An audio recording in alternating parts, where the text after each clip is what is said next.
E oggi siamo insieme per raccontare lo sviluppo dell'attività legata al collocamento delle persone con disabilità nella nostra regione e abbiamo evidenziato alcuni elementi interessanti. Il primo elemento è che il tasso di scopertura delle imprese nella nostra regione è molto ridotto rispetto a quello nazionale. Quello nazionale è del 35%, noi ci attestiamo al 18% se consideriamo la dimensione lorda del tasso di scopertura.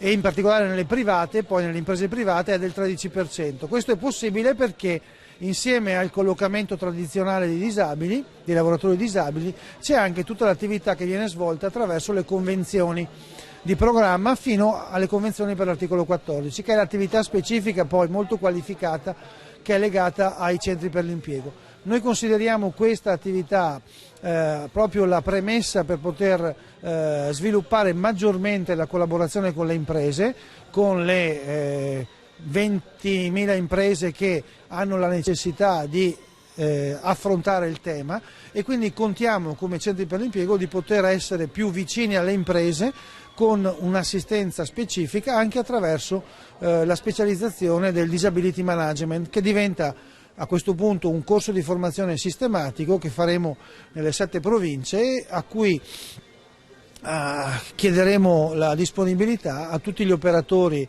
del mercato del lavoro, sia pubblici che privati, e in particolare per le imprese. Attraverso questa forma di aiuto culturale contiamo di poter migliorare le performance del nostro sistema.